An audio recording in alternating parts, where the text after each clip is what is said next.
You are now tuned in to Hits 92.3, where we take great pride in personal expression of one's feelings, thoughts, or ideals. What you're getting ready to hear on this show are the opinions of the hosts and their guests, and they do not reflect the opinions of Hits 92.3 radio station, the brand, management, staff, their respective advertisers, parent companies, or affiliates. Now stay tuned as this show begins in 5, 4, 3, 2, 1.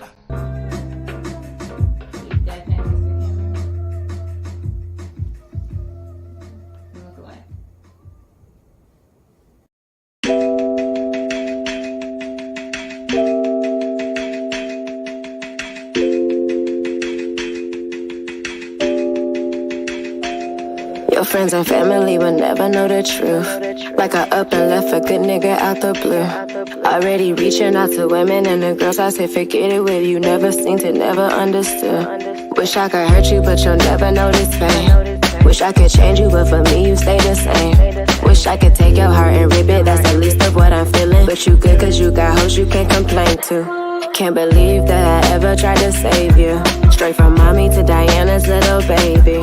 It's my fault, I can't admit it. Stay too long and too committed. Man, I should've fucked that one nigga, at least he had good credit. Every time I let some shit slide, my soul died. Every text message I seen, I swear my soul died. What I'ma have left to love on me now? Damn, I hope this shit just make your dad proud. And you ain't good for me, that's why I keep grinding. Wish this choice was harder, but you keep lying. We've been through so much, that shit don't mean nothing. When you fuck it up, that shit don't mean nothing. Now I'm back to loving me on my own. That's cool. I ain't even gotta pick up the phone.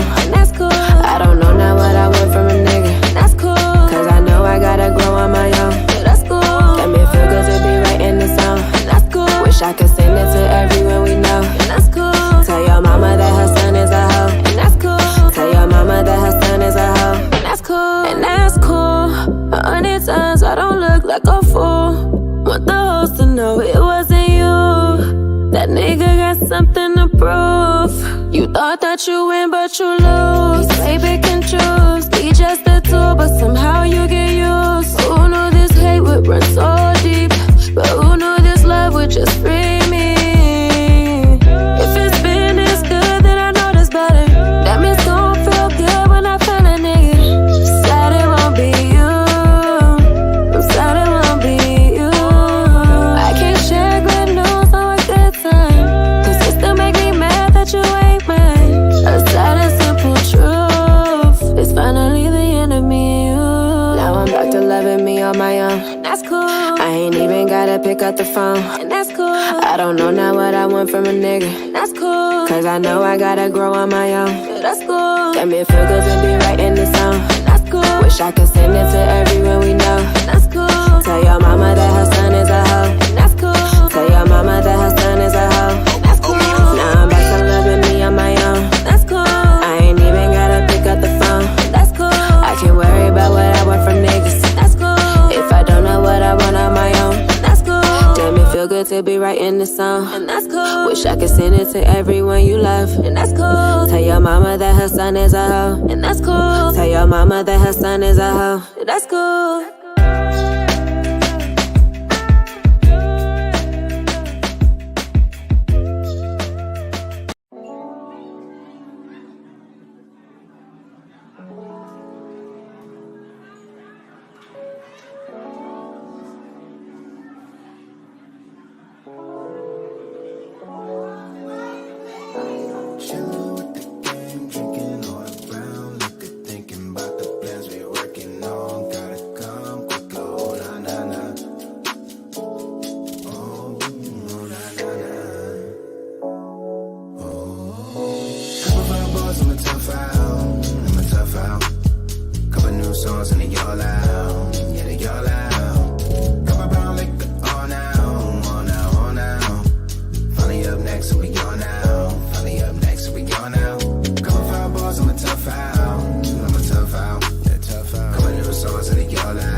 Sleep in peace of mind, yeah, failed 1,000 times. Yeah, live a life of lessons. Now my wins they multiply. Yeah, checks of rapping, acting. Moves are calculated. So if you wanna holler, then Venmo me the payment. Cause I'm focused on the catalog. Bump whoever hated. I'm in my own position. And ain't no one adjacent. Yeah, always loving. Like the building up. To inspire is do or die on my clock, on my time. And y'all. Couple five balls, I'm a tough out. I'm a tough out. Couple new songs and they all out. Yeah, they all out.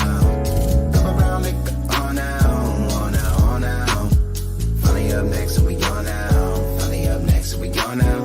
Couple five balls, I'm a tough out. I'm a tough out. Couple new songs and they all out. Yeah, they all out. Couple brown lick on out, on out, on out. Finally up next, so we gone now. Finally up next, so we gone now.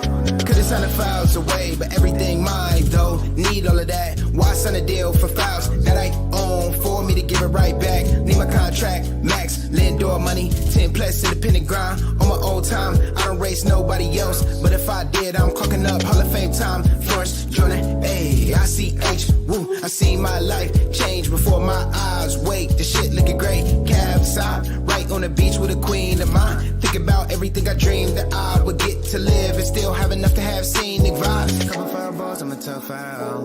I'm a tough out. Couple new songs and they all out. Yeah, they all out. Come around like on out, on out, on out. Finally up next, we go now. Finally up next, we go now. Chilling with the gang, drinking all the brown liquor, thinking about the plans we working on. Gotta come quick, oh na na na. Oh na na na. Oh. Chilling with the gang, drinking all the brown liquor, thinking about the plans we working on.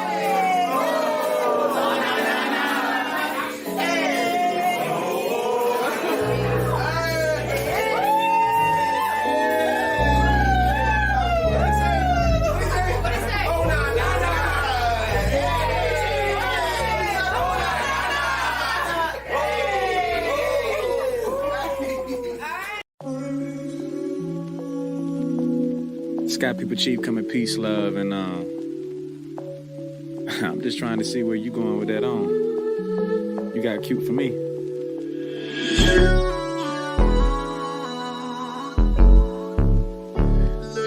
Just like you for me, baby. I hope that I run into you tonight. The things you do to me, baby. Yeah. Look at you looking like my baby. I don't come in here unless they pay me.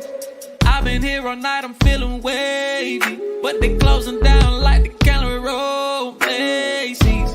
Where we finna go, though? We can hit the town to take some photos. Girl, I got the smoke, but can you roll, though? You know I thought about you jumping on this pole. Go somewhere with all that over there you got. Running on my spot, do you running there a lot? You ran into a Roddy Rich, I'm good with the box. It'll be a remix, non-stop, let it rock.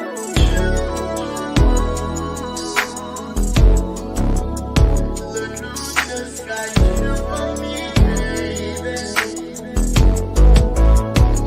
I hope that I run into you tonight. The things you do to me, baby. Lala, yeah. Look who bringing back Jet magazines, ain't it? Beauty of the week indeed, that's a queen, ain't it?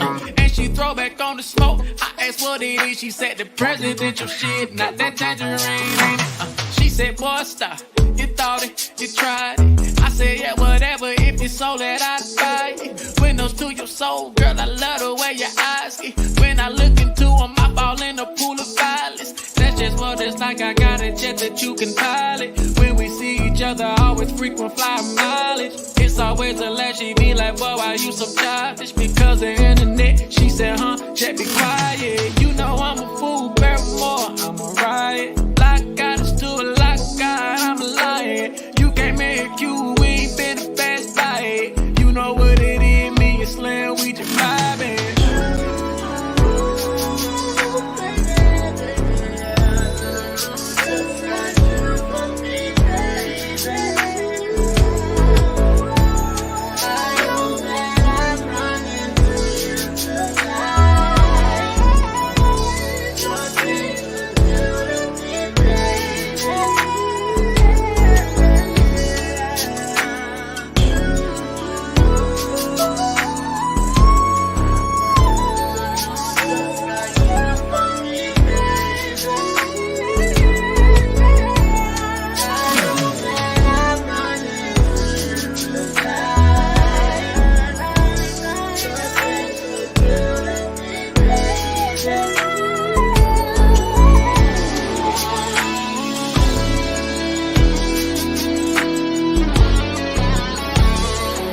I just want to run my business and do ratchet shit with my friends. And that's it. That's it. That's it. You are now tuned in to All Hustle and No Fear with your girl, the Hood Unicorn. Come on, let's go. Back against the wall, last name against the rope. Middle finger stretched, if you thinking it's a joke. Tell my friend I'm about to blow, about to blow, about to blow, about to blow, about to blow, about to blow. Good morning, good morning, good morning. This is All Hustle, No Fear on Hits 92.3. And every morning you wake up with us because we rock your mic. Mm-hmm. How big is your mic, Sunshine? Big enough to interview you with.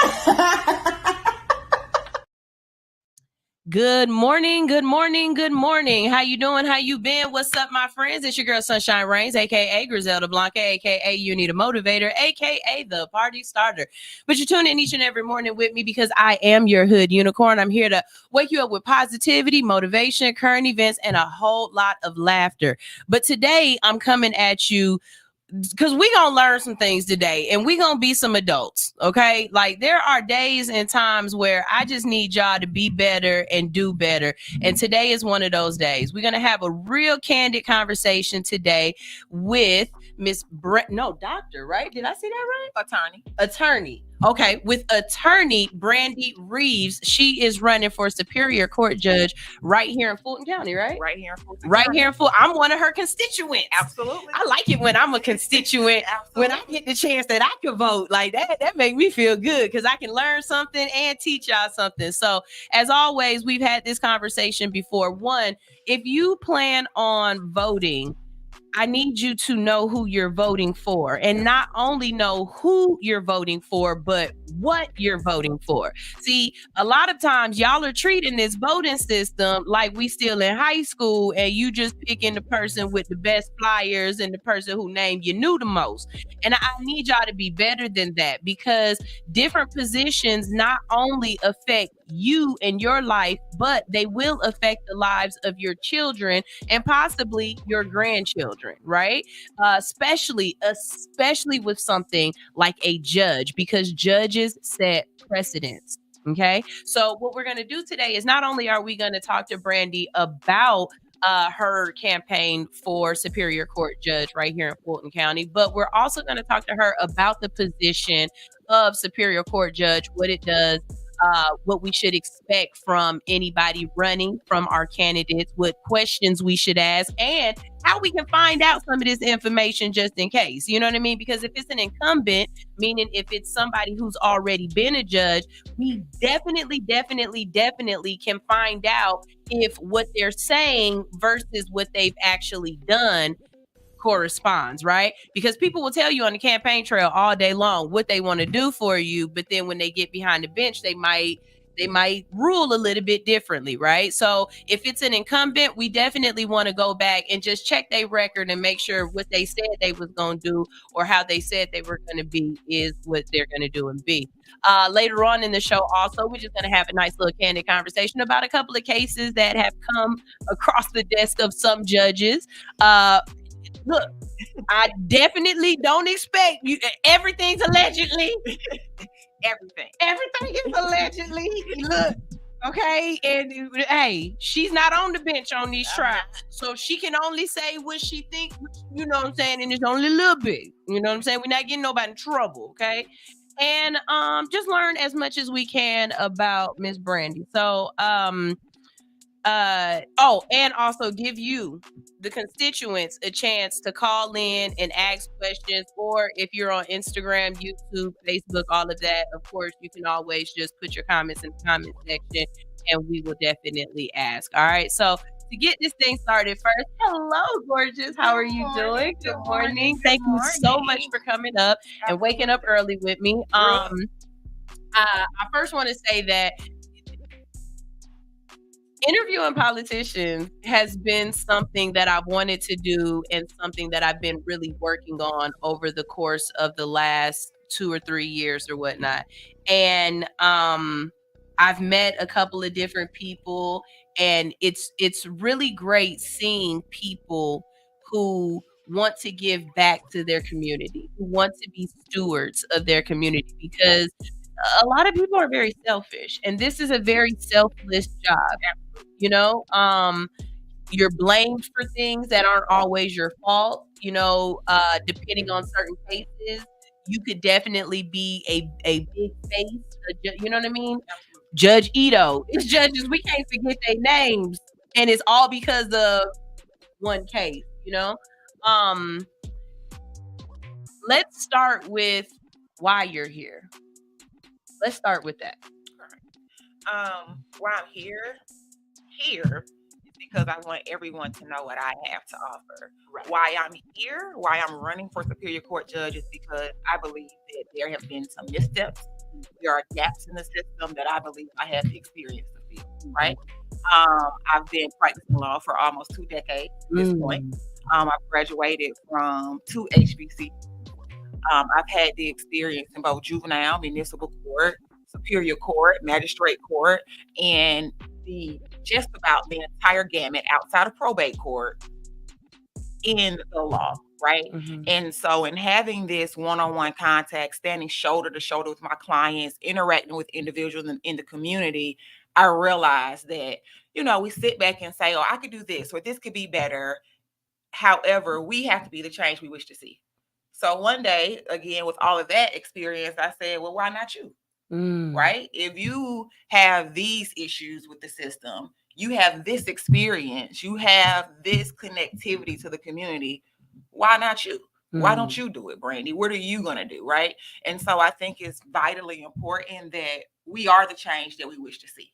Right? And so that's why I'm here, is because I believe that I can be the change that I wish to see in Fulton County. So you've talked about a couple of different areas of the law that you've worked in. For the people who don't necessarily know what all of those areas do or what those mean. So you start, the last one that you said was probate. I know that's money. That's probate is where your grandmama died, your mama passed away, you, your sister, your auntie, your mama, they all own the house now. Like, right. Who gets it? How does this work? Right. And so outside of having assisted, you know, my own personal family and trying to get wheels together, that's what probate court does, right?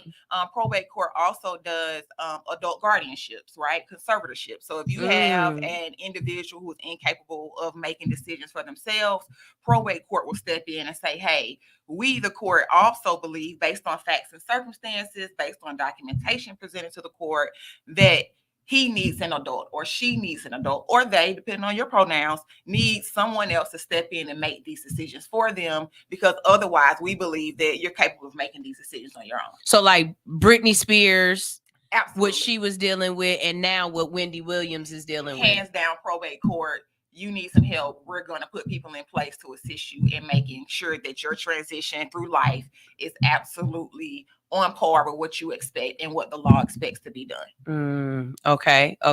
Magistrate court. Magistrate court is generally in Fulton County, the way it's set up is that those are the individuals that handle evictions, dispossessories. You get a note on your door, you're going to magistrate court. You didn't pay your landlord, he's going to file an eviction or what we call a dispossessory, and then you're going to magistrate court. Also in Fulton County, the magistrate judges handle preliminary hearings. So if you're charged with a felony, but yet to be indicted, but you're looking for a bond, the magistrate court is handling those cases right now. Across the state, different, jurisdictions handle those differently. But in Fulton County, if you're looking for a preliminary hearing prior to being indicted, those things are happening in magistrate court. Okay. So I definitely want to come back to that one because I've got questions when it comes, baby. No, because look, for real. One, can judges help do anything with HOAs? Because this magistrate court and HOAs, they be out of pocket a little bit. And we having some issues in Georgia with HOAs and situations. And then can magistrate court also help out with the squatters? Because we're having a lot of issues in Georgia right now with people just moving into folks' houses and taking over, and they're using squatters' rights. And I need y'all to understand something about squatters' rights. Everybody who's mad about them, you don't understand the law, because squatters' rights are actually there to protect you from your landlord. Absolutely. Just being able to walk in your house and saying, hey, you got to get out. But there are people who learn about loopholes and who use the law unlawfully that have been circumventing certain things because of those laws. And so in my mind, is it legislature, or would it be precedent from judges that would change that? We could have that conversation. Okay, well, that's the legislature, right? They put the laws in place, and then the judges rule based on what the law is, right? And so again, we can't blame you. She said that's not my That's not me. Again, it depends on facts. And so that's why representation is important, right? Right. So the judge has all the facts. So if you come in feeling like I read the law on my own, right? I'm pro se. Pro se means I don't need a lawyer. I'm going to represent myself. I believe I'm intelligent enough. I'm informed enough. I'm going to go in and I'm going to do this on my own. Well, the judge is not allowed to assist you. Right. And so if you go in on your own, we can't tell you no. The judge can't say you cannot proceed on your own. You absolutely have a constitutional right to represent yourself, but they're not going to help you along. Right. Your lawyer, if you had one, is well versed on the law. Right. They absolutely can help you along. And so what happens is that the judge has to make a decision based on law and fact. And so if you come in not knowing the law or not having all the facts, then she or he is likely not to rule in your favor. Right. And so, again, it's vitally important that when you're going into a courtroom, I say, look at the other side. They got a lawyer. You need one too. Right. Not because you can't do it on your own, but I went to school. I was trained for this. Right. So it's like going to a gunfight with a sharpshooter. Objection. You know what I'm saying? and you can't deny me. That's not how this works. All I hear about boy going into court talking about, if you think I'm playing with a goddamn objection, judge. Wait a minute. And he got pretty far with that for a while. But after a while, it became antics because you ain't had nothing else to say. Right. So you got to be prepared. If you're pro se or you're represented, you have to be prepared. That's how you protect yourself. Okay. Absolutely. So, one of the things that we've been seeing a lot on TikTok, and again, right now we're just kind of having a candid conversation. We ain't getting into the strong stuff yet. We just kind of having it because we give everybody a little chance to get in and come in, sit down, get their coffee and stuff. You know what I mean? Absolutely. We don't want to miss the good stuff. On TikTok now, I like the science stuff and I fall deep down into science stuff, but I be falling into the criminal stuff sometimes too, because a little part of me used to want to be a lawyer. That's that Libra in me wanting the justice and stuff. But I've noticed a trend of the people not actually being in court and doing the virtual court. I would really like to get your opinion on virtual court. And in my opinion, just from the out, I haven't been to court. I haven't needed to go to court. Knock on wood. I won't have to go to court no time soon for nothing. Okay. But I think there's a certain respect and decorum that you innately have once you walk into that courtroom. You know what I mean? Absolutely. And I think because of COVID and because of this ability to go to court in your car, or go to court in your pajamas, or go to court at your kitchen table. You know what I mean? That people aren't respecting the judicial system, the judge or anything. Because it's one thing to be talking junk to the judge and the judge is right there, and so is the bailiff. Absolutely. And you can be held in contempt right now. Absolutely. It's completely different when they got to come find you or come to your house and get you. Absolutely. So, as a lawyer first, or as an attorney first, but as a future judge, you like that? Right? I like it. You like that. As a future judge, how do you feel about the whole internet court as of right now, instead of them actually? And my other question is, how do you get to do that? Like, do you opt in for that, or is it just the court system? Because I'd be like, hey, judge, I want to come. I don't want to do this like this. I want to meet you there. I want to come up there because I need him to show up. Absolutely. So it works two ways. Okay. So courts have the ability to decide whether or not they want to be virtual or they want to be in person. Right. Okay. And so what you find is that oftentimes a lot of the cases that are high moving child support cases, traffic cases at times. Now, City of Atlanta is not virtual. Everybody comes inside the building, but in other places, those high volume cases, you're trying to move people. a lot at a time are generally done virtually, right? Okay. You're talking about arraignment hearings, which means I'm just pleading guilty or not guilty. Okay. Oftentimes those can be done virtually, right? But to your point, as a lawyer, I like to be next to my client because my clients like to talk a lot. And so I'm like, hey, Shut up. I want to be able to nudge you, right? I want to be able to stop you. But when we're here and you're at home at your kitchen table, it's very difficult for me to say, hold on. Don't say that, right? You don't do that. Hold on, Judge. Now we're talking over each other. And before I can even nudge you or you look at me, right? You done said something smart to the judge and it's a wrap. We already there, right? It's a wrap. You done messed this up. We're deep into the situation, right? And so it's difficult at that point so it absolutely makes technology, has absolutely made it a little bit more difficult to interact with your client and a lot more easier for justice to be accessible, right? Because everybody doesn't have a car. Let's talk about it, right? And we want to talk about it. Everybody doesn't have the ability to get downtown. When you come downtown, you got to pay for parking. You got to pay by the hour. And if you don't pay, then you're getting a ticket, right? But if I can do this from my home, then I don't have to worry about trying to get on MARTA because I don't have a MARTA card. I don't have to worry about a babysitter for my kid. I don't have to worry about, whether or not my car is going to be towed. I'm driving on a suspended license, but I got to get to court, right? And so there are absolutely some benefits to virtual court, but there are likewise some gaps to virtual court when you're actually in the building, right? So you can communicate with your lawyer. There is something to judicial decorum, right? I got clients. I had clients in the bed. Like, if you don't hold on, Judge. Sidebar. And I'm on a cell phone on mute. Get up, put your clothes on, like sit up straight, right? Because we can still see the smoke in the background. Like those things. Those things still matter. Like you can't just assume because you're at home that we can't touch you. We got your address. And so it is important. And listen to what she's saying. Just because you are at home does not mean we can't still touch you. We absolutely can. We absolutely can come and pick you up. Stop. Yeah, like come on now. Like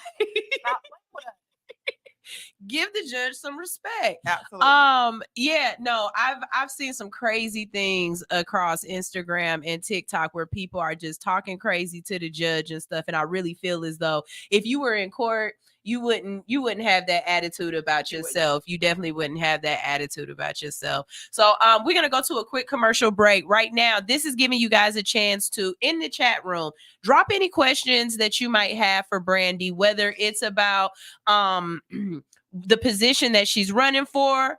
If you have questions for her, we're going to talk to her a little bit more about herself and let her qualify herself as an amazing candidate and why you should vote for her. Also, let us know when we should be voting. We're going to say this over and over and over again because y'all slow. I mean, y'all don't listen.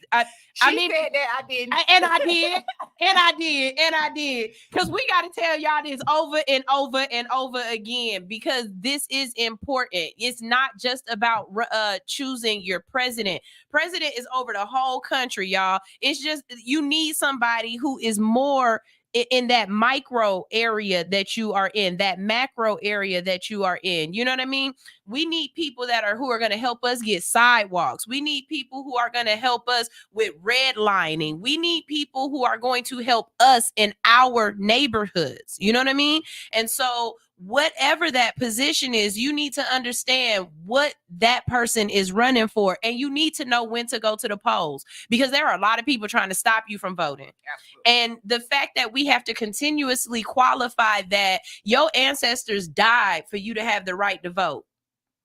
You know what I'm saying? Like it's people dying because they want to vote still. It's other countries where women don't have a voice. And I know what you're saying. It don't matter. It don't matter. My voice don't matter. My vote don't matter. But it does. It does. It does. Because right now you sitting here around two Black women who we know our rights have been taken away within the last 12 months. Absolutely. Roe v. Wade, right? Absolutely. Within the last 12 months, we've had rights taken away. And it's because other people that we voted into those positions voted. Whether they voted with us in mind, with them in mind, whatever, you got to get into the head of these people. And you got to know what their position really means for you. When is voting? Early voting starts April 29th. And general election is on May 21st. It's a 1-day thing. April 29th is early voting. You have a week from that Tuesday to that Friday to vote. After that is May 21st. That's the only day and the last day that you have the opportunity to vote for both your local elections and congressional seats. Awesome. And where will those elections be held? Are they special elections? Like we have to go down to the courthouse to actually do it? Will they be closing schools and letting us do it? How will this work for us? Those will be at your voting precinct. So if you're registered to vote, you can go to myvotegA.gov, and there you can determine where your polling location is. And so if you vote early, you can vote at the local recreation center, at the Fulton County Government Center, in various places. But on May 21st, if you decide to wait to the general election, then you will be required to go to your specific polling location. If you do not go to your specific polling location, you will be turned around. If you need to go somewhere more convenient, you need to vote early, which begins on April 29th. Okay. And then one last question, just for those people who don't know, you need to know this too. Does this election considered one of those elections where your job has to give you the opportunity to go and vote, or is that only for the presidential election? Every election. There you go. So you don't have an excuse. And I'm asking that on purpose. You don't have an excuse. Because if you tell me, well, I couldn't go vote because I had to go to work. No, you didn't try to go vote because you had to go to work, because you could have did one of three things. You could have said, hey, during my lunch break, I'm taking my 2 hours to go vote. You could have said, hey, I'm coming in 2 hours late to go vote. You could have said, hey, I'm leaving 2 hours early to go vote. And they can't do Walmart. Teachers don't count because they'll tell you to go vote on the day that they close. She said that. Listen, this hurt. But go vote. You go 2 hours. Go to lunch, but also go to the polls and vote. Okay? Don't use that as an excuse to not go anywhere. I need y'all at the polls. Look for my name, Brandy with an I, not a Y. Make sure you get there. Exactly. All right. So we're going to go ahead and go play some music real quick. We're going to check some of these comments in the comment section, and we're going to give y'all a chance to come back and definitely interact with us so that you know when we coming back to. Brandy, when we get back, we want to know all about you. Absolutely. All right, we're gonna get all about you. This is, and you know what? I'm trying to be better on the music. You know, we got company, so I ain't gonna play, too bad. Let's see what we got. We got Dope Diana. We got Dope Diana with Nunu right here on Hits 92.3, the real definition of internet radio.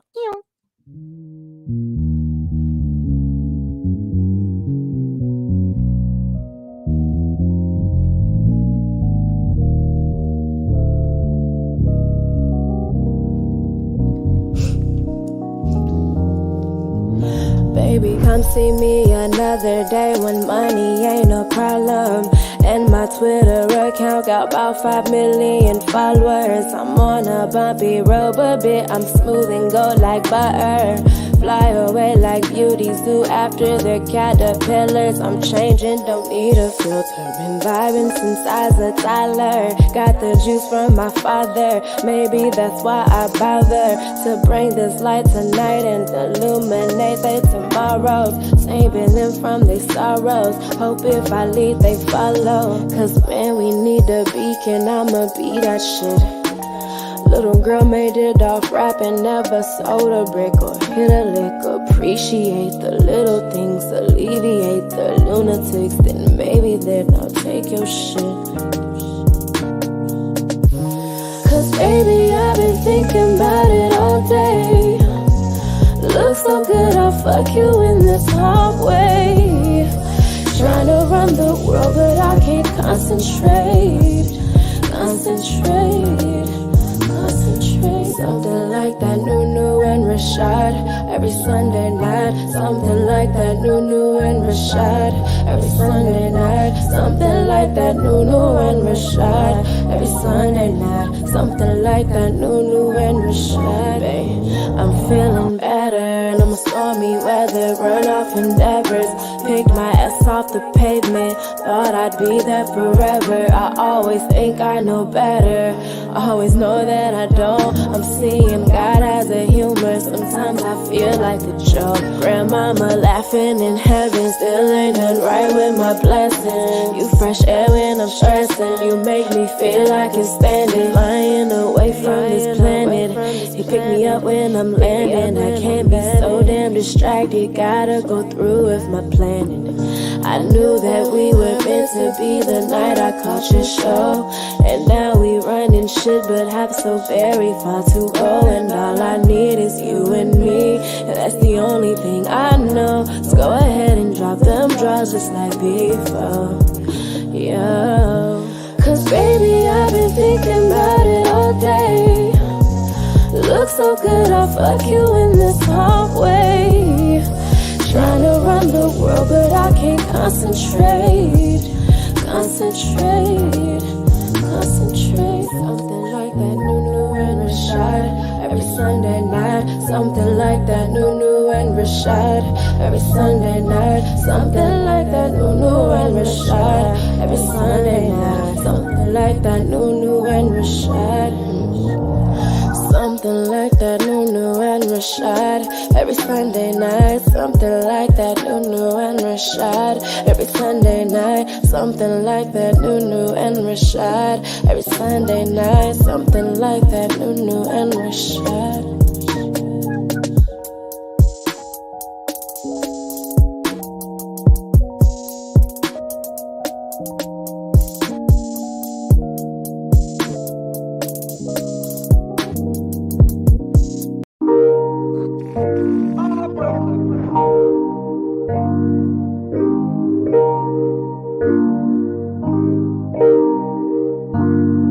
Can't let my heart show on my sleeve.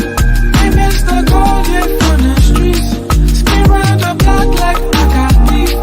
Baby, I'm like that, you gon' see. These are words of affirmation. You should want me to be more than another situation.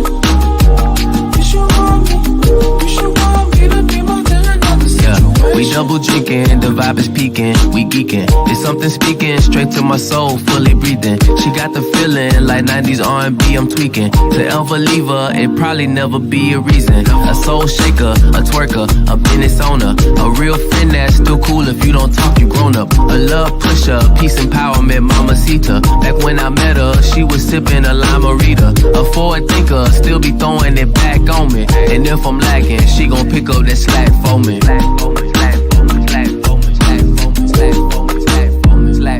Can't let my heart show on my sleeve. Ain't missed the gold yet from the streets. Spin round the block like I got beef. Baby, I'm like that, you gon' see. These are words of affirmation. You should want me to be more than another situation.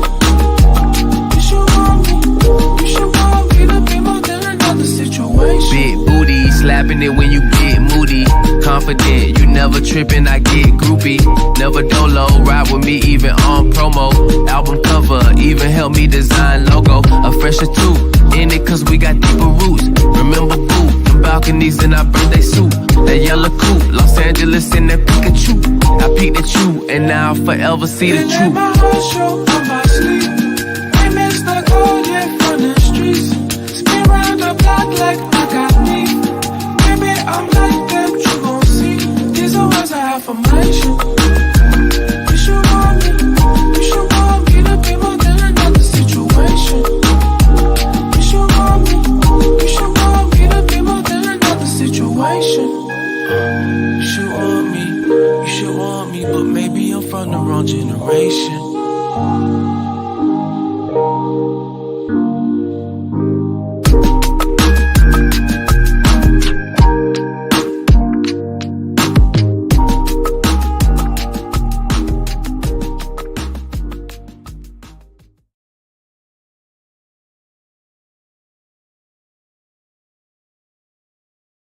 My name is Dr. Siobhan Fleming, and I am a proud candidate for Clerk of Superior Court in Clayton County, Georgia.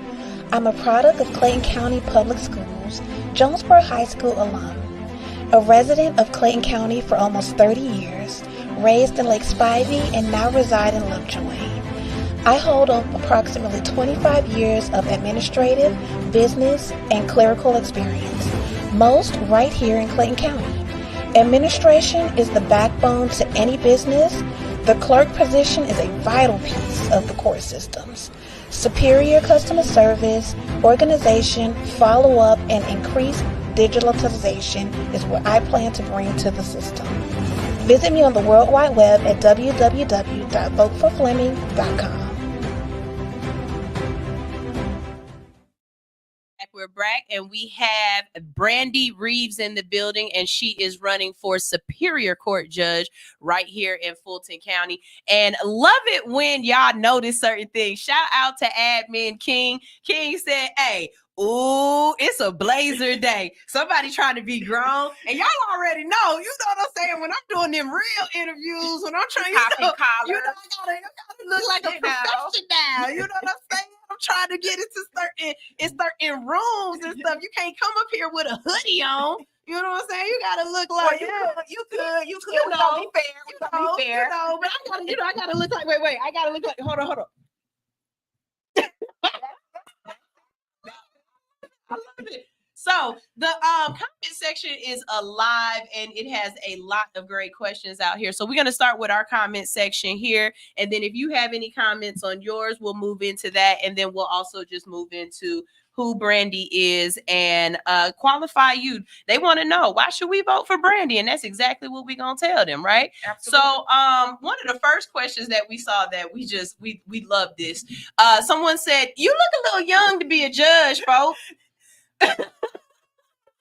That's a compliment. I'll take that as a compliment. Black don't crack. It does not. Okay. It doesn't. Or take a little longer, you know. But she did say that she's already been doing this for 20 years. So y'all do your own adding and subtraction. She said she ain't no child. Okay. But not a child, yeah. but have several. Right. But I have straight out of high school. I went to college. Straight out of college, I went to law school. Straight out of law school, I got to work. Okay. And so there has been no gaps in education, which is why I can move forward. But I can assure you, I'm over the age of 35. There we go. That good. I like that. I like the way she paused it. I'm grown. Yeah. With that being said, if there was, because we want to be the change that we see in the community, right? So for those little brown girls and those little brown boys and those Caucasian kids that are growing up and they watching you and they say, hey, I would like to do this too. What did that look like? What was that journey like? What did you have to go through, or classes, or just majors that you had to take or whatever to get to this place? Absolutely. So I'll just share a little bit about myself, and that I was raised by my father. My mom died or passed away when I was 9 years old. Sorry to hear that. My father is a retired police officer who also went to law school. Crazy as it is, I didn't know until I said I want to go to law school. He was really? Like, I went to law school. I said, did you now? And just had absolutely no idea. He never took the bar. He decided after graduating from law school that he just wanted to be able to utilize that information to be an amazing officer, right? And so he was one of the first couple of classes of officers to integrate the Atlanta Police Department. And when he got there, it was integrated, but there was still a lot of dissension. There was still a lot of segregation. There was still a lot of separation in job duties, right? And so I think just it's in me innately. My mother, before she passed away, was a social worker in the prison system. And so again, I think it was just in me. But from law school, from going to Albany State University in Albany, Georgia, I wanted to go to another historically Black college and university for law school. There are only several across the United States of America, and North Carolina Central University is one of them, right? At that time, my brother was in the military. He was in North Carolina. So I said, I'm going to North Carolina, right? Also, Maynard Jackson, one of the prior mayors of Atlanta, graduated from North Carolina Central University. He was very inspiring to me. His persona, the way he got business done, his leadership ability inspired me likewise to go to law school. And so law school is a 3-year process. If you go to the night program, it may be a 4-year process, right? You take a break, it may be a little longer. But if you get her done. Get her done. Get her done. It is a 3-year program. And once you get out, you take a bar. And you pass the bar, you're now a licensed attorney to practice law. Now, is that bar across the United States, or is that bar for that specific state or county, or how does that work? That specific state, right? But if you are like the District of Columbia, Washington, D.C., you generally can, because it's a district and not a state, you can generally waive in to that state, which means, hey, I did well enough here in Georgia, let me come over there, right? Because most of their laws are federal. And so you don't have to have a federal bar card to practice federal law. You just need to be barred anywhere to practice federal law. But Florida, by way of example, is by a lot of water, right? And so they have maritime law. So their laws are much different than those of us that are not as close to water. And so they don't allow you to waive in, right? You got to go back to Florida and you got to sit for their bar so that you have a clear understanding of their rules, their regulations, and their laws. And so there are other states that allow you to waive in, right? So I may be able to waive into South Carolina, or I may be able to waive into Texas. I may be able to waive into other states. Each state determines and decides how they would like for that to go and for that to work. All right. So y'all learned something. Admin Anitra says, what are some changes that you would like to see in the judicial system? What I would like to see is more empathy. What I would like to see is more compassion. What I would like to see is being firm yet fair. What I would like to see is more efficiency, right? We're talking about in Fulton County, there's a backlog. Backlog meaning we got a lot of cases just sitting around because COVID happened, right? And there was a standing order across the state of Georgia. Nobody moved. Everything is on pause, right? And so now for Fulton County is one of the largest counties, in the state of Georgia, just a lot of cases, right? You got a lot of people sitting in jail and out of jail on unindicted cases. You have a lot of people sitting in jail and out of jail on indicted cases because the caseload is just so high that it's very difficult to move people through the system, right? And so Fulton County has hired new people, right? They have a division called ORCA, like Oracle will, for whatever reason. Not really sure how we got there, but that's what they decided. That's what we're rolling with. Okay. And so with that being said, they have hired a group of individuals, both lawyers, DAs, public defenders, case workers, case managers, court reporters, everybody to try to get these cases moving. And so again, efficiency is key because people deserve to have their life back, right? Victims have the right to have closure. Moms of deceased children have the right to mourn their baby's losses without consistently going to court, right? Defendants have a right to know whether or not they're guilty or not guilty, right? Moms and dads have a right to know whether or not I'm gonna get custody of my child. Do I get to visit this weekend, right? And so efficiency is absolutely key and vital in Fulton County right now. And it's one of the things that I believe with my experience in administration will be able to assist in moving cases quickly and efficiently, yet proficiently through the court system so that we can all get back to our day jobs. And so it sounds like the court system needs some more folks like folks is hiring. Oh, yeah. Okay, that's something for y'all to think about too. I mean, because there's a lot of different, right? There's a lot of different positions in the court system that you can get into that doesn't necessarily have to be a lawyer or a judge. Like she said, a court clerk. That's a good position to get into. Y'all make some money. Or the stenographer. The stenographer. Yeah, that one. That one. That be typing them. And they get to hit, baby, if you like gossip and you like hearing the that might be a good job to sit them to be like, oh my God, I can't believe they did that. But that one's gonna take a little extra training and schooling. Generally entry level, you can get in, and do well, right? Okay. You can generally get in entry level and do well in those positions for sure. Okay. Let's see. Charles is here. Charles Goldstein. Hey, Charles, how you doing? That's a new name I haven't seen before. He said, what is your professional background and how is it different from your competitors? What is the benefit of that difference? And I'd even like to say, or ask, are you running to replace an incumbent or are you just running to be an additional judge on the docket? I am running to replace an incumbent, which means that it's not an open seat, which is why it's vitally important to get the word out that there is somebody else on the ballot, right? Because if you do not go and find Brandy Reeves on the ballot, she will remain in that position, right? And so I am trying to unseat her, to be very candid, right? And wait, you trying to unseat who? The other person, not Brandy Reeves. No, Brandy Reeves right. Brandy Reeves is trying to take the seat. I am trying to. She's trying to unseat the other person. We're not gonna say that person's name. Other person, if you want to come in and say your position, I'm open to speak to everybody. It don't matter who you are, Republican, Democrat, independent, whatever. But right now we talking to Brandy. But Brandy trying to take her seat or his seat or they. Absolutely. Yeah. Absolutely. Well, so you gotta say so much nowadays. All of it. But my experience is, again, I've stood shoulder to shoulder with my clients in juvenile court with parents who have had their children taken away by defects, who have been alleged to be negligent or to have been alleged to have been too poor to afford food, right? I've stood shoulder to shoulder with my clients in superior court charged with felonies, charged with rapes, murders, child molestations. I've stood shoulder to shoulder with my clients who I saw on video had drugs planted on them, right? And so, wait, what? Crazy. I'm crazy. No, it happens, right? And so I likewise have the experience of actually being in the community. I am from Fulton County, right? I grew up in Fulton County. I went to elementary school here, middle school here, high school here, graduated from the Benjamin Elijah Mays High School Academy of Mathematics and Science. Okay. And so I am a product of both Atlanta Public Schools and Fulton County Schools, right? And so this is the community in which raised me. Right.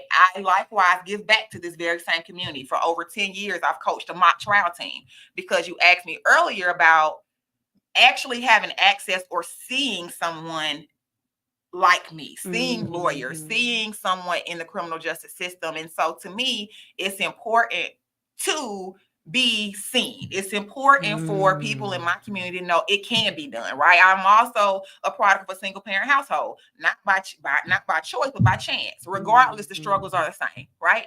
And so I know what it's like to feel like there's not enough. I know what it feels like to not have enough support, right? Although I had people to rally around me, I didn't have a mom, right? That was a void. That was a vacancy that sometimes took me off track, right? I remember having one of my teachers having a conversation with my dad and said, Brandy's a good leader, but she lead them in the wrong direction, right? Like, she good, but straighten out a little bit. And so I realized that, and I began as I to grow older. I'm like, you are a leader, right? And you have the ability to cross lines. You have the ability to associate, to resonate, to communicate. And it's important that I give back to the community that gave so much to me, so that I can feel like I've returned the favor, right? I've returned the support system that was given to my dad. He never remarried. So again, he remains, I don't know about him being single. Well, your daddy saying, I ain't single, but I am saying, that he remains legally single, right? And so, it's important that the kids see people that look like us, that are relatable, so they understand you don't have to be perfect, right? But to your point, you got to get the job done. You got to do the work. If you don't do the work, there are no rewards, right? You reap what you sow. The Lord helps them to help themselves, right? And so you got to get in there. You got to get your hands dirty. You got to get boots on the ground. You have to do it. Yeah, definitely.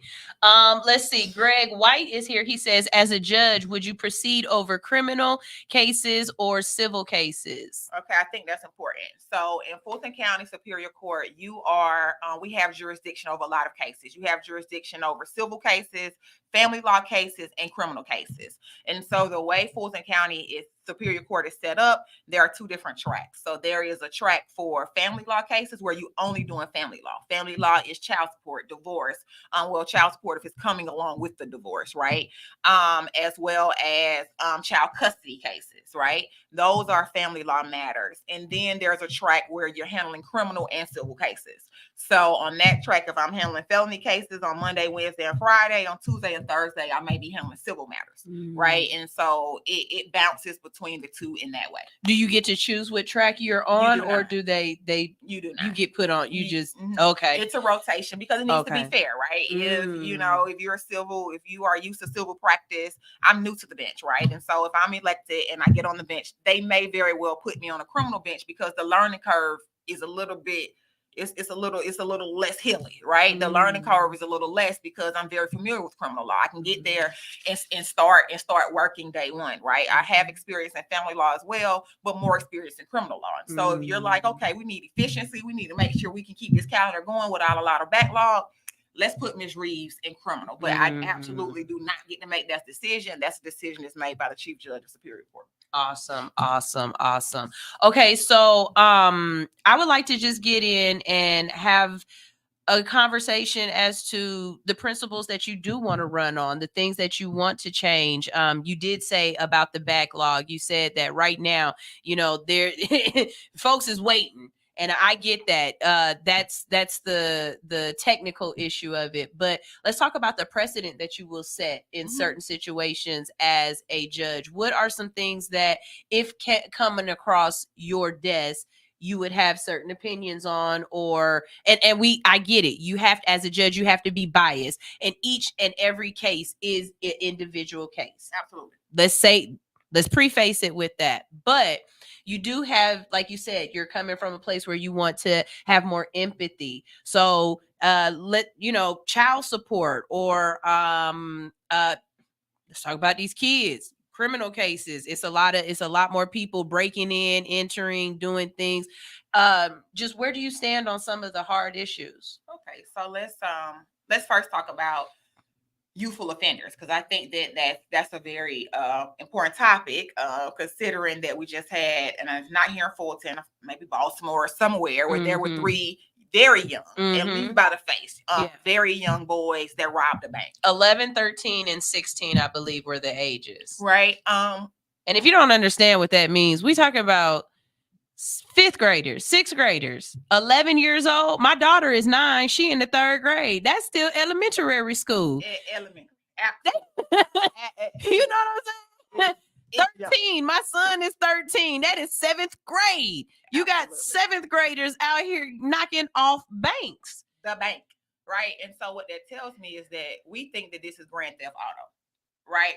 What it tells me is that our kids think that you get 2 lives to live, right? You're not a cat. You don't get 9. Right? You don't get multiple chances, right?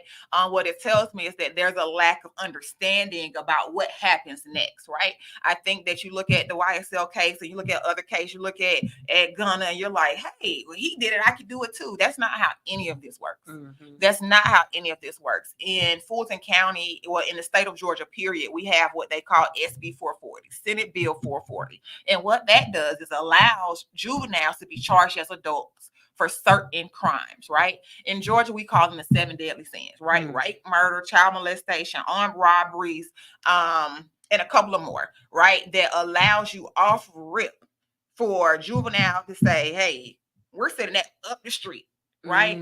But there is a decision to be made at both stages, at the juvenile stage as a judge and the superior court stage as a judge, as whether or not we're going to allow that to take place, right? And so I think that in considering whether or not we would like to accept the case, or deciding whether or not we would like to send the case to superior court, it's vitally important to know the background of that child. What happened? Do you understand? Hey, are you in a gang? Have you been doing this for a while? Who's guiding you, right? Where are your parents? I think that all of those are very important questions in deciding how to handle those cases, right? I don't think it's a one size fits all. You got an armed robbery, you're going straight up the road, right? It's obvious to me that we're missing something, that there's a missing link. And I think that's where the empathy comes in. It's not to give you a slap on the hand, but let me understand first, and then I can make an informed decision about that, right? You asked about my experience. My experience is that if you get a piss poor lawyer, the judge doesn't know anything else about you. The judge is not allowed to Google you. They're not allowed to consider the news reports. They're not allowed to go to the AJC and say, hey, give me some more information. They're not allowed to have ex parte communications, which means I'm only talking to your lawyer without anybody else knowing, right? And so it's important for judges to first understand, to inquire, to ask the necessary questions, because maybe you got a new public defender. Somebody in my comments said, and she's a beast in court. And I am, not to toot my own horn, but I am, right? And anybody can agree that when I'm in court, all bets are off. when I'm in court, I mean, I'm going hard, right? And that's because I feel like it's important that regardless of how much money you have, they often call us a public defender, right? A public pretender, excuse me. I've said that. I don't pretend. Anybody will tell you when I walk in the car, like, oh Lord, here come Miss Reed. You're right, here I come, because you know that I'm going to be transparent with you. My thing is, can you prove it? Okay, you said he did it. Where's that? Where the paperwork? Where you got some footage? What do you have? Because the Constitution doesn't say you just get to decide that he did it or not. It says you have to prove that he did it, right? And so I think that is again important. So we're talking about having empathy and asking the right questions. We're talking about ensuring that lawyers are held accountable for appropriate representation and zealous representation of their clients, whether or not you're paid or not. Oftentimes people think because you pay them, they're going to do a better job. I think that's BS. I think now I got your money, I can do what I want to do. You know, it can go either way. And so I don't think just because you're paying someone that you're getting more service. Right. Public defenders, most of us are there because we love the job. We're there because we're passionate. We're there because we saw a need. Right. I'm no longer at the public defender's office, but I consider myself a lifer.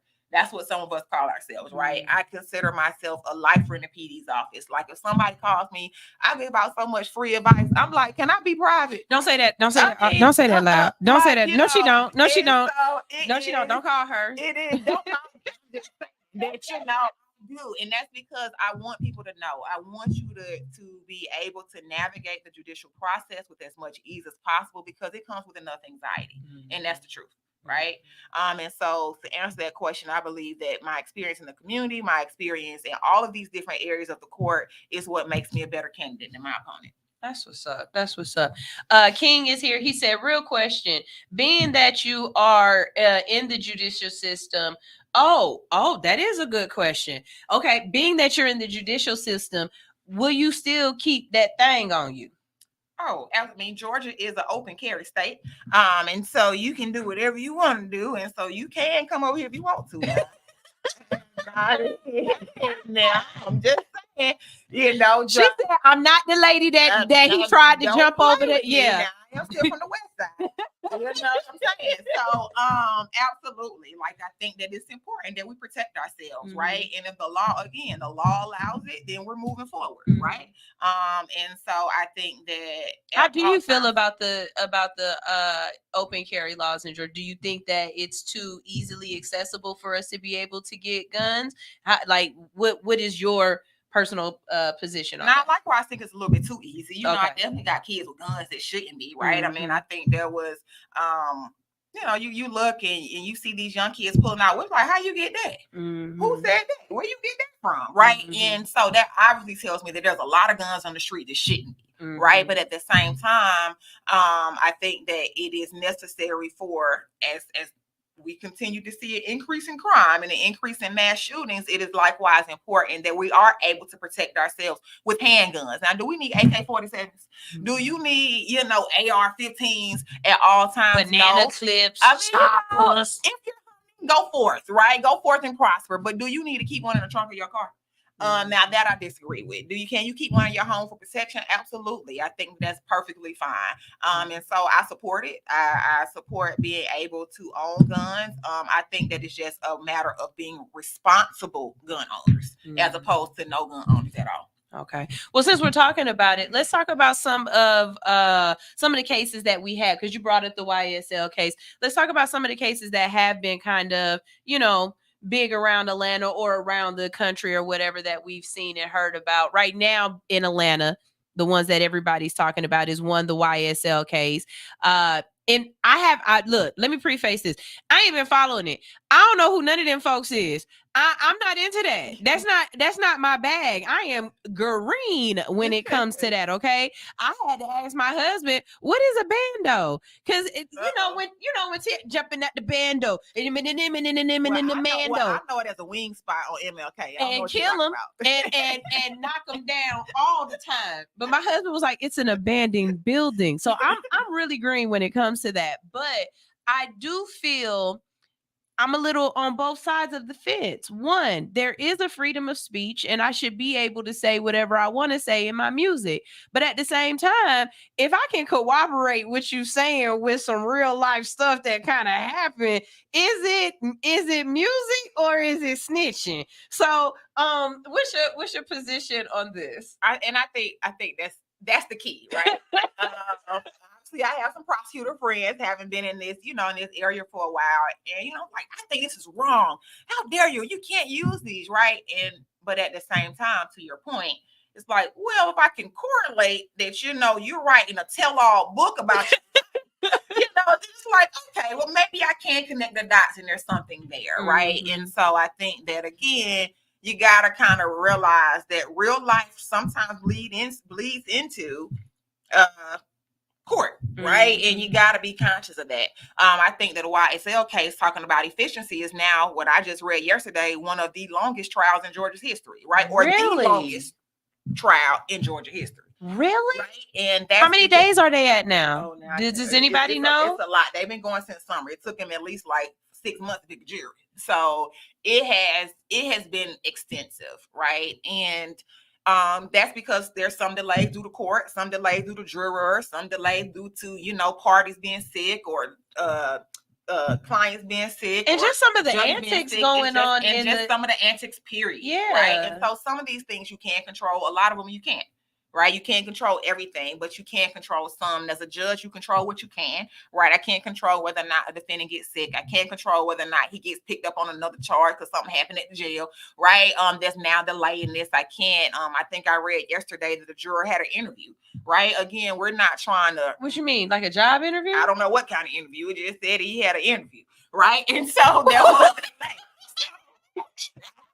I couldn't say what the interview was for. I don't know.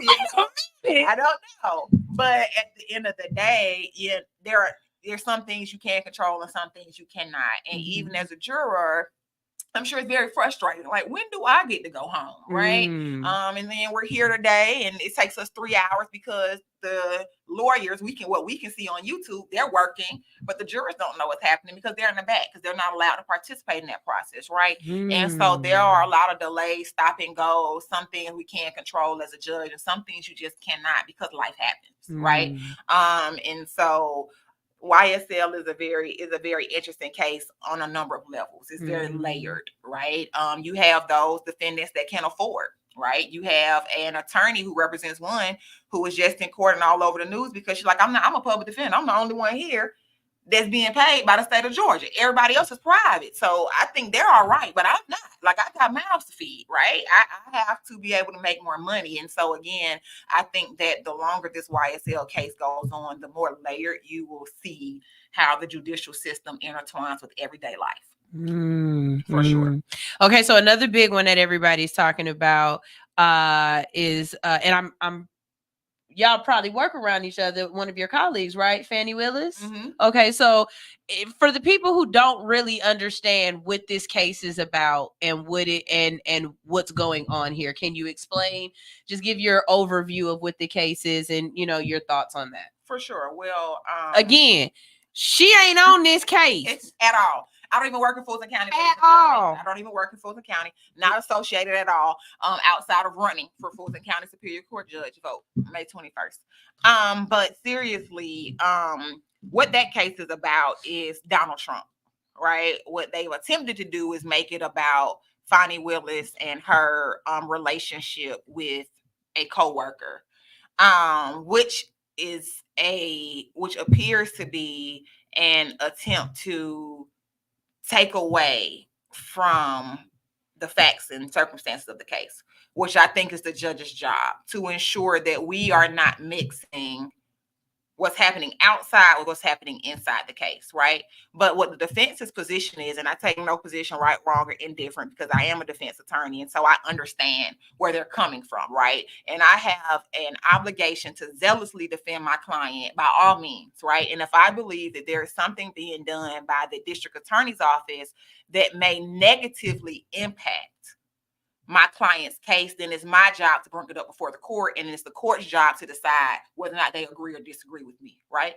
And so as the state, they likewise have an obligation to say, hey, what I did here has absolutely no bearing on my ability to determine the facts of this case, to determine whether or not the facts fit the crime alleged.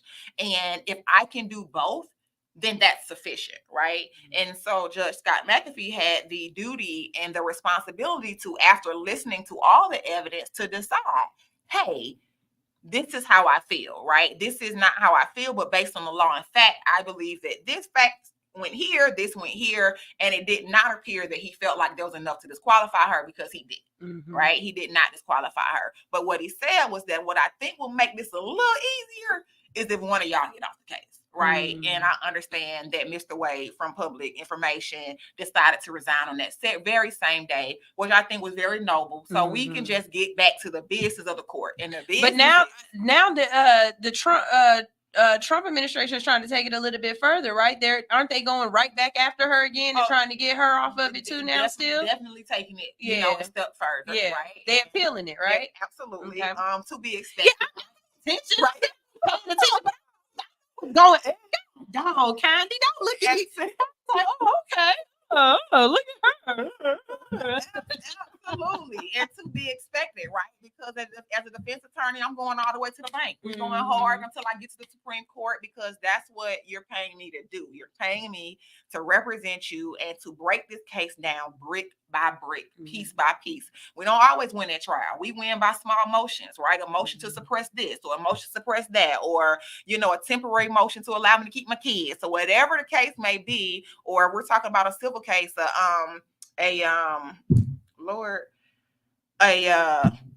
goodness gracious, I just drew a blank trying to have this conversation with you. It's early in the morning. I understand. Okay, and so what we're able to do is say, hey, we're going to stop this for right now, right? We're going to ensure that a restraining order, Lord, and not a restraining order in the way that you think that it's a TPO. TPO. Like, it's not a protective order, but a restraining order that says you are restrained from doing this. You cannot move any more money. You are restrained from doing this. You cannot sell the business. And so all of those things come into play when we're talking about defending or being a plaintiff. Either way, everybody has a role in the court and everybody has a job to do. And so in the Fonnie Willis case, the defense was trying to say, hey, your extra relationship over here on the side has everything to do with how you're handling this case. And Fonnie's position was it has absolutely nothing to do with it. Like, we still went with the facts. We applied the facts to the law and believed that he should have been indicted. And that's what we went forward with. And now it's in the jury's hands when we pick one to determine whether or not they agree or disagree. And that's what the Constitution says. So I like to pull some, from the way back machine, right? You've been doing this for about 20 years. This happened within that 20 years of you being around. What you think about the Brian Nichols case? Oh Lord. History. I would be remiss if I didn't ask you, because I have a friend. I really do. I have a friend. Shout out Alex. Hey, Alex in Wonderland. She says whenever she goes to vote and she doesn't like the candidates that they've chosen, if she can write it in, she write in Brian Nichols. Oh, come on, we got to do better. We have to do better. I'm just telling you what she said. Look, I'm just here to be for the people and to tell you what the people doing and saying. So, and she says it's because if you really go through and read his manifesto, she kind of understood where he was coming from with certain things. I'm not saying I agree with her or don't agree with her. I'm just telling you what my friend do. So, in your position, what do you think of the Brian Nichols case? For those people who don't know what it was and what happened and everything, go ahead and give us a little overview and what you think on it. All right. Well, at that time, I was not in Fulton County Superior Court at that time. I was down in juvenile. Okay. But we all got the message like everybody else, right? And so what I think happened was, just to be honest, was we were just very lax. Right, Brian Nichols was in there on what I believe to be a rape case, maybe, and he's very cordial. He had was very charismatic, right? He had a lot of personality and was able to make friends. I'm using friends very loosely with the sheriff deputies, with everyone, right? And so, as I understand it, there are holding cells. There are holding cells inside the courtroom. So when we bring people over Wright Street, you go into a holding cell. That's where you sit all day long, right on the side of the courtroom.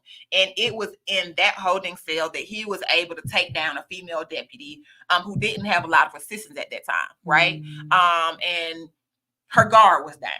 And he was able to take away from her some of her service weapon, as well as gain access to other areas in the courthouse, right? That allowed him to leave the building very quickly before anyone could actually reach him, right? Which is when he gets to the parking deck, which is very close to the courthouse. And he was able to take another car, and he was able, you know, to shoot a couple of judges inside the courthouse. And again, I think that was we're just lax. Right? Not that everybody wasn't doing their job, but the judge, sometimes you allow the charisma to overtake your intellect, right? I want to be nice, right? Empathy going too far, compassion going a little bit too far, right? First and foremost is protect yourself, right? And I think that is a place where the sheriff's department at that time was lacking. And they have made significant changes, right? And if you bring up Brian Nichols in their courthouse around the sheriff deputy, they might chop your neck off. Really? Because, you know, they are at a point now, they're like, that's old. We're done with that. Like, and it's something that is very embarrassing. It's like a scarlet letter for the sheriff's department, right? Because, I mean, he got out. He got out, right? He got out. He got out, and he was able to stay out for several days, right? Take somebody else hostage, and I think we still trying to figure out if he knew that the last day, because she went to the grocery store and came back, so I'm not really sure what was going on there. But at the end of the day, I think that people have, or the staff there had become a little loose, a little complacent about how to handle certain situations. And I think that gave Brian Nichols some leverage, and he utilized every leverage and every piece of charismatic bone he had in his body. And he was able to use that to his advantage. And that too was one of the largest cases in Fulton County. It broke the county, it broke the state budget for public defenders at that time. And I think it's a learning lesson for us all, and has been a learning lesson for everyone involved on how to handle those type of cases moving forward, how to protect ourselves, and how to handle the budget when trying to, you know, represent clients in those type of situations, because he was represented by a public defender. So let's talk about that. When you say that it broke the budget, so what does that mean for any other cases coming forward? Is that what you're saying about the backlog? Would that slow up other cases from being able to come to court, because now we've used all our money on this case? And so I think that's what caused problems. I think that using then, and so now you have to make a conscious decision, the legislature, when giving budgets and the state public defender's office and requesting money for the budget, you have to consider some of these things, right? You have to consider high profile cases if they can't afford one. Now, we don't know who's going to come down the pipeline with a high profile case. We don't know who about to mess up. You know that, you know, the YSL case would take 2.5 years to complete, right? But you got a public defender on that case, and you have to continue to pay this person, right? And those type of things that you can't plan for, but you hope that you have enough in the budget to pay for it, right? And then when there are cases like this that comes up and you're not able to pay for it, it causes problems, right? That's why the public defender that is assigned to one of the YSL defendants came to court and said, hey, I want to get off because the PD's office is not able to pay me enough money to continue to stay on this case for 2 years. We're here every day. I can't take any other cases. What else, right? And the PD is like, oh, well, we don't have no more money for you, right? We don't have no more money in the budget to continue to. So now she just has to do it pro bono? Oh, it's not pro bono, but yes, I think they're going to try to, you know, potentially work through trying to get her more money. But at the moment, the answer is you sign a contract, and, you know, what I understood in watching and hearing from YouTube is that she signed a contract to, you know, represent this person for this amount of money. Again, not realizing that this would take 2 years of her time and she wouldn't be able to take other cases. And now we're just kind of here and the case is growing. And now you have to work through that in real time because we weren't prepared for a 2.5 year criminal trial.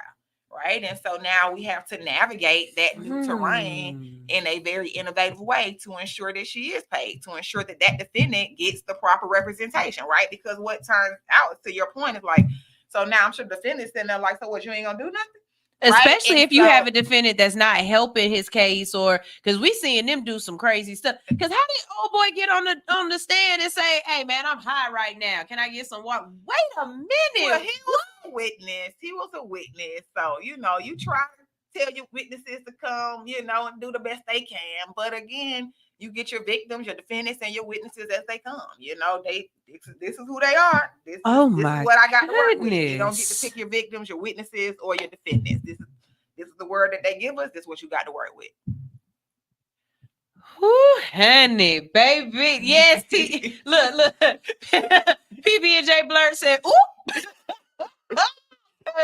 I'm with you, baby. Like, ooh, this is a lot. This is a lot. So I'm really enjoying this. We need to go to a quick commercial break again. But again, tell us, when are we supposed to vote? Vote April 29th. And in my comments, they wanted me to make sure that you understand that only Fulton County residents can vote for a Fulton County judgeship. Only Fulton County residents can vote for the Fulton County District Attorney. Only the Fulton County residents can vote for a Fulton County Sheriff, right? And so only residents of Fulton County are allowed to vote for my race as Fulton County Superior Court Judge. And early voting starts on April 29th, and the election is on May 21st.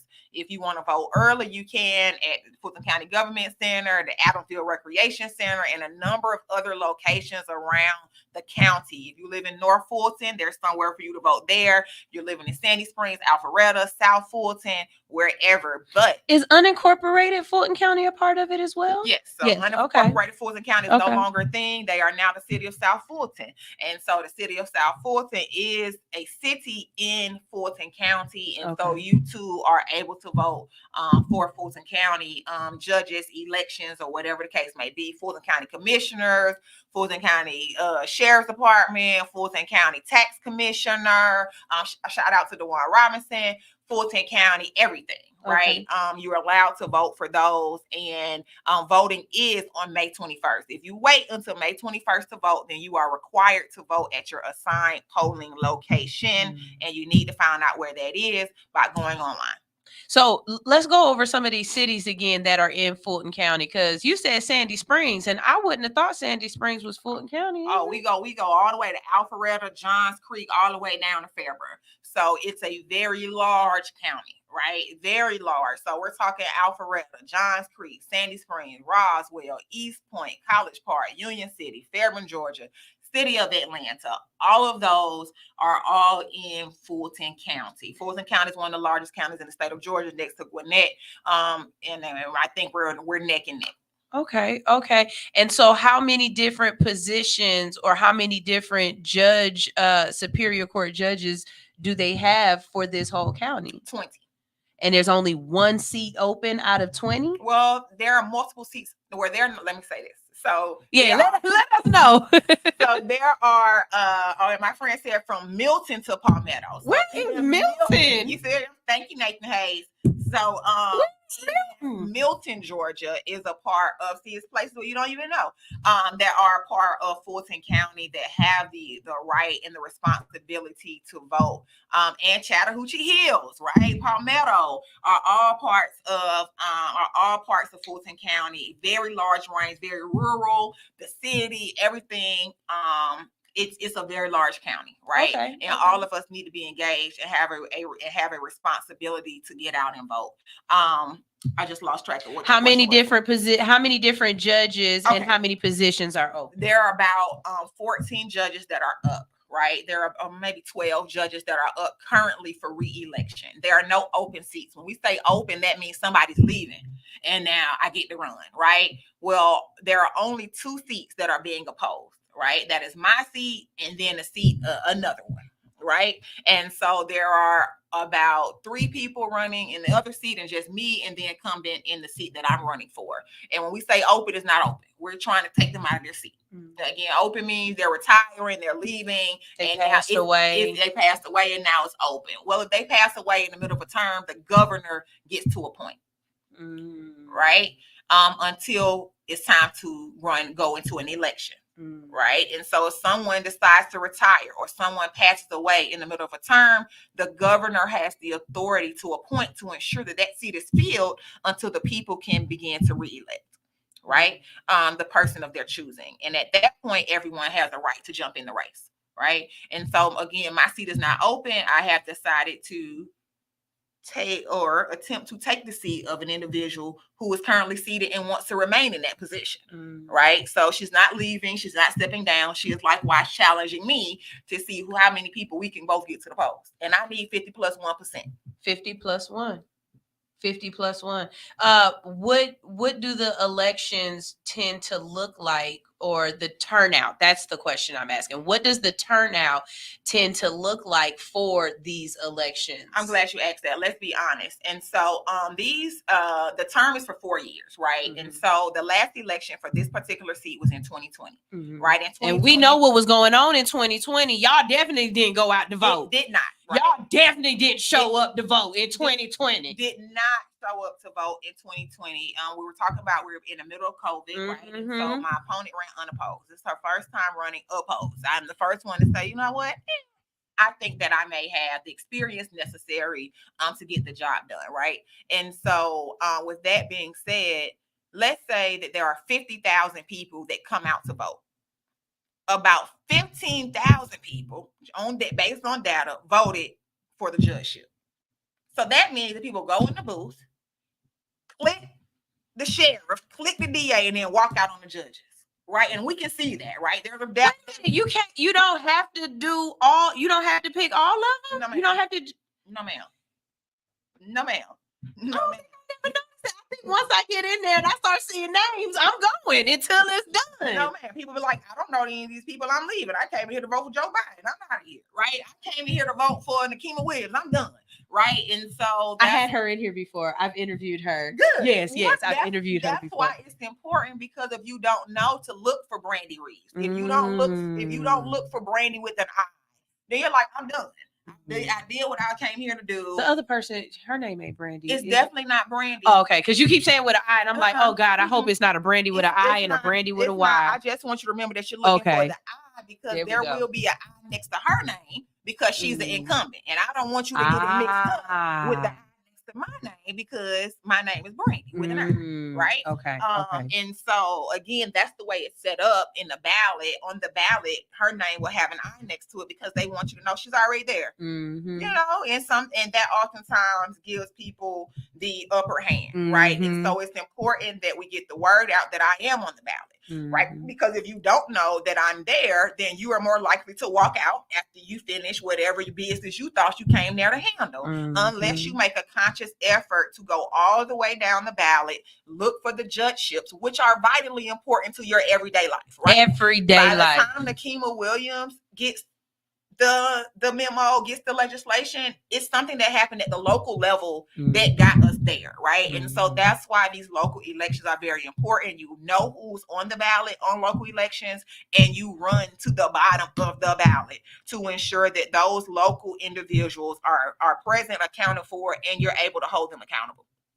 Bet. All right, we're going to go ahead and go to this commercial break, but this is a chance for y'all to drop your questions in the comment section. Again, we are reading through them and we are answering them. We have another about 10-15 minutes with Miss Brandy, and we're going to just continue to have this conversation with her. I really, really do appreciate you coming in, because I mean, this is definitely insightful, because the biggest thing of it is that, yes, go out and vote, but please know who you are voting for. Absolutely. Is this person in line with your views? Does this person care about your community? Does this person have empathy? Are they smart? We've been known to hire some people who ain't necessarily qualified for the job. They ain't necessarily job materials. You know what I'm saying? So let's try to make sure going forward we putting people in positions that deserve to be in those positions, or we're allowing people to stay in positions that should stay in those positions. All right. So we're going to go to a quick commercial break. We're going to play some music. And when we get back, I have a couple more questions for Brandy, just to talk about, I would be remiss if we didn't bring up cannabis, because as much as we are cannabis, not only connoisseurs, but also cannabis advocates right here in the state of Georgia, we also need to know where our judges lie on it, because y'all get tickets. We're gonna talk about it. This is All Hustle, No Fear, right here on Hits 92.3, the real definition of internet radio. Here is Willie Hen, Ken the Misfit, and Miss Sonia Williams. Y'all know I love this song. Alright, so Slim, you still got the way. Alright, Sonya playing what up though? Kenny Misfit, what up though? Yeah. 2 eye, bitch. 2 eye, bitch. 2 eye, bitch. What? 2 eye, bitch. 2 eye, bitch. What? I'm in the clouds when I'm with you. Girl, what's your name? I hope this don't offend you. Tastes like cocaine. I didn't think I'd get it. I get so high. Now I'm feeling for you, baby. Where's the lie? Roses of wine, hallelujah. This feels like love. Ribbons in the sky, they fall on you. This feels like love.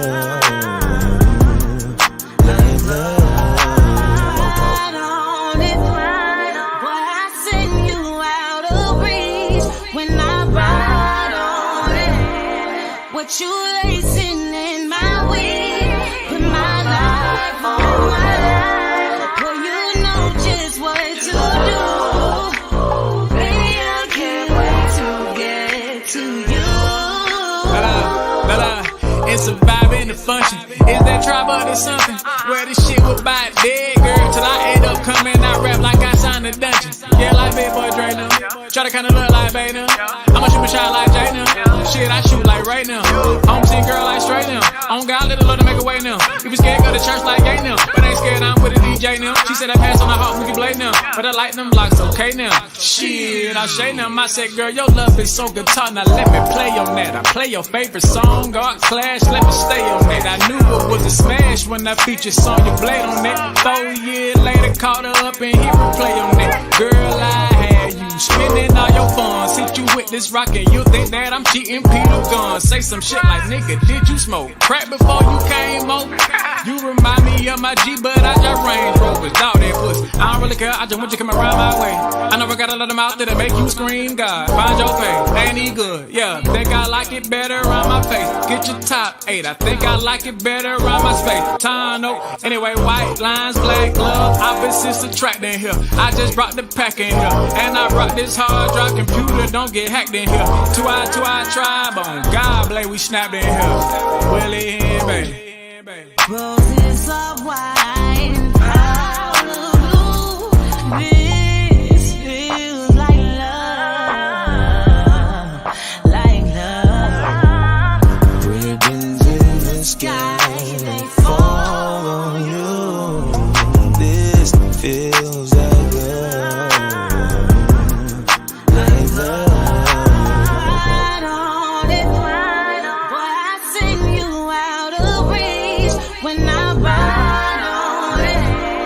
What you lacing in my weed, put my life on my life. Well, you know just what to do.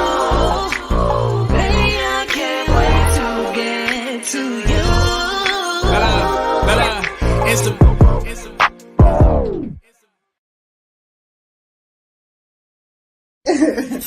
Good morning, good morning, good morning. This is All Hustle, No Fear on Hits 92.3. And every morning you wake up with us because we rock your mic. Mm-hmm. How big is your mic, Sunshine? Big enough to interview you with.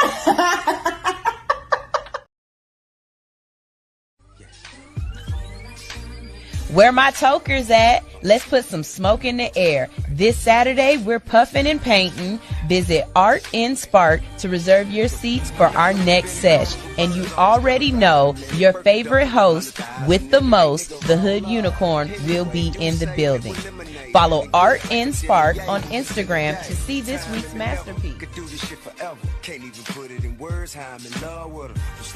Puff Pass, bringing a friend. Make sure you can sit together with our new reserved seating. Pick your painting spot from our seat map at checkout. But don't wait. Make sure you reserve yours before they're gone. Visit www.art.spark.com for more information. That's Art and Spark on Instagram and www.artandspark.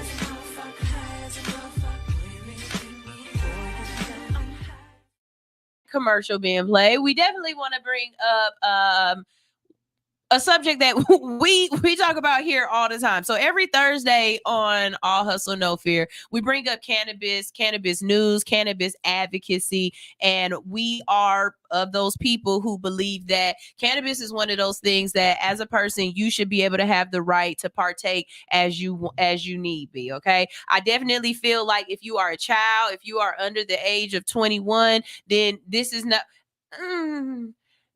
21 kind of weird for me, and only because I feel like if you can go to war and die for me, then if you need to smoke a cigarette or you need to smoke a cigarette, then you should be you know, I'm just saying, but 21 to be legal, to be able to consume cannabis and not have to worry about the repercussions from it, whether it's somebody trying to take your kids away, you going to jail, you losing your job. As a prosecutor, as a defender, as a potential and future judge, what is your position on cannabis and just the state of Georgia and what we're doing? And let's let the people know some things that they can take away from this that might possibly help them. Well, I think that well, first of all, I think as a judge, we all bring our own experiences, right? I mean, as a judge, as a juror, as whomever, right? You bring your own experiences and what you believe in, what you believe is right, and what you believe is wrong. But as a judge, it's my duty, and it will be my duty to uphold the law, whatever that is, right? Because I don't get to make them, right? What I do get to do is enforce them if that is brought before me. And so what I appreciate and what I like and is the ability of municipalities to set the tone, right?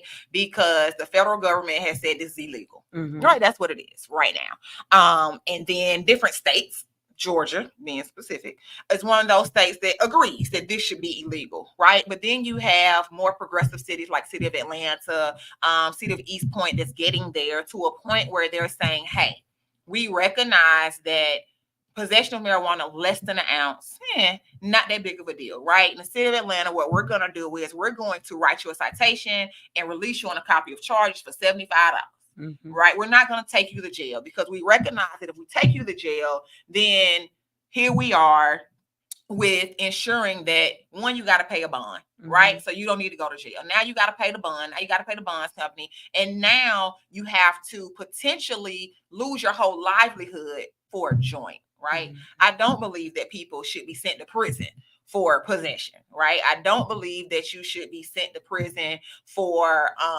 having an ounce of marijuana. Right. If that's your personal use. Now, when you get into talking about pushing pounds and kilos of weed and dope and cocaine, you got baggies and fentanyl that it has been proven to kill and destroy our community, then that's when we're moving into a different realm, right? That's when we're talking about the stakes have risen, right? And so I think that there's a lot of research and technology that has shown us that there are some benefits to marijuana, right? There are some benefits to cataracts, there's some benefits to cancer, there's some benefits to Alzheimer's, there's some benefits to decreasing the level of pain that one is in with CBD and marijuana and some of these other things. And so I think that oftentimes as a state and legislatures, we get caught up in something you said, how are we going to regulate the cost of these things? What money do we get out of it? I mean, are we taxing? And so I likewise think that has a lot to do with why things have not progressed further. I likewise think us being in the Bible Belt. It wasn't until recently we started selling liquor on Sunday. Baby. Right? You know what I'm saying? And so I think that is also a hindrance in why Georgia is a little less progressive in the realm of marijuana possession. Is that we're still kind of hung up on the days of old. So right now in let's use Fulton County, right? Because we said we have all these other municipalities within Fulton County, right? What is the actual law for Fulton County if you get pulled over by a police officer? What is supposed to happen? Because we know that, let's be honest, depending on the cop, really depend on what's going to happen to you in some situations. Depending on whether or not you know the law, depends on what can happen to you in some situations. So we have seen things that said that you can't, as a police officer, you can't say, oh, it smells like marijuana, or I think I smell marijuana, so I can use that as a what they call it, probable cause. Yeah, I can use that as probable cause. You know, what are the laws? What are things that we can take away from this and say, okay, well, Brandy said I'm okay, that this is the law, this is true, and this ain't just Sunshine looking up stuff and telling y'all. We got it from a future judge. For a fact, raw marijuana is the probable cause that gives officers the right to search more, right? Because that says it's still in the car. Burnt marijuana, no. Like your earrings, that smell like you burnt the blunt. That's not the case, right? Because potentially that's gone, right? You have to be in the process of committing a crime, right? And so if they smell burnt marijuana, they're not allowed to. What they'll often say is that I smelled an odor of raw marijuana. Because if I smell an odor of raw marijuana, that means that there is still a crime in commission. But how can you tell the difference between raw and... Oh, you can tell the difference. Oh, you can tell the difference in raw and burnt weed. And so I can assure you that anywhere other than, if you get pulled over by a state trooper in the city of Atlanta, he probably gonna take you to jail. But you're gonna get a bond immediately, right? APD officer, no.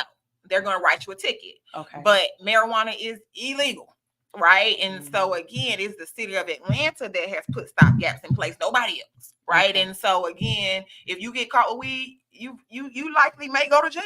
Right. If you happen to get caught with marijuana by a city of Atlanta police officer, you're likely not to go to jail because again, we put this in place where you're gonna get a $75 ticket.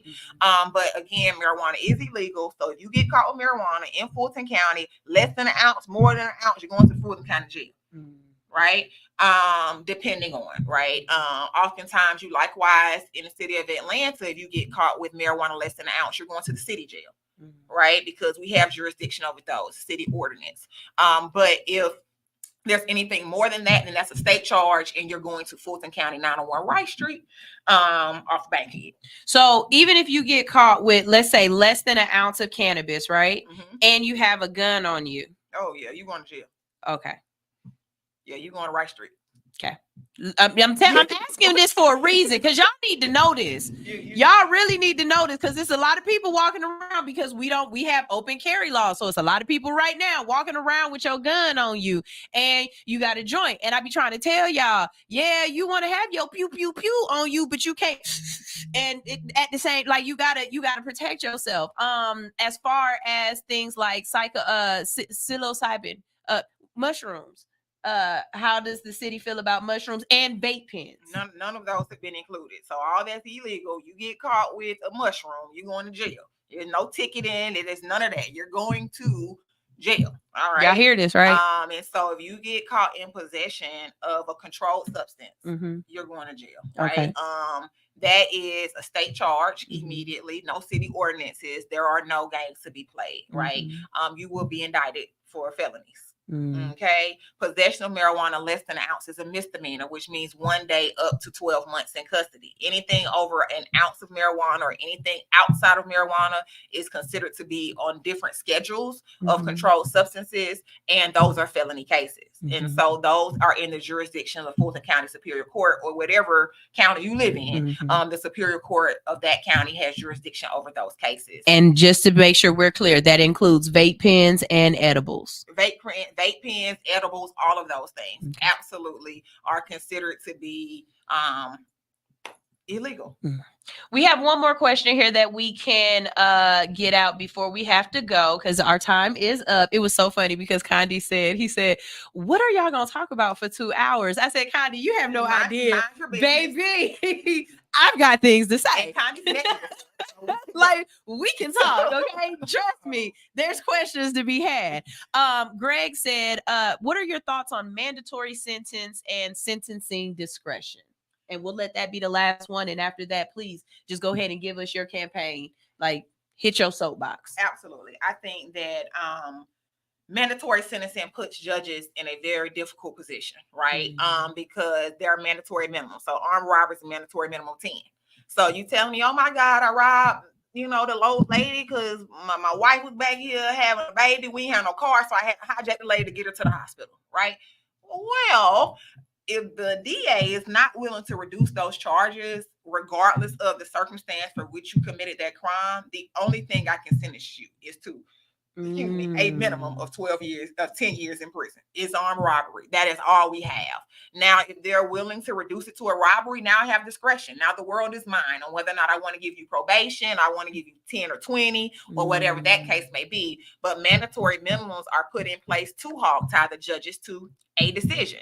Now I can give you the mandatory minimum of only 10, or I can give you 20. Right. So that is the only discretion I have, but you're going to get the 10, and the 10 is door to door. The 10 is without probation. The 10 is non-parolable when we're talking about mandatory minimums. Right. So it's not do 60% of your time. No. Oh no. In life, when we're talking about murder, murder carries life. And that's that's 35 years minimum, right? 30. Okay. 30 minimum before you're eligible for parole, if you're eligible, right? So in criminal, we call it LWOP. LWOP means life without the possibility of parole, right? And so murder, you can get LWOP, or you can just get life without the possibility of parole, or life with the possibility of parole. If you have the possibility of parole, that just means you get to ask in 30 years. Don't mean you're getting it. It just means you get to turn the paperwork at that time, right? You can't even turn the paperwork until you do your 30. Until you do your 30, right? And so again, it's very important that you know what's happening, and you understand the consequences of your actions, because you don't get second chances, right? There's nothing the judge can do for you in some of these cases, right?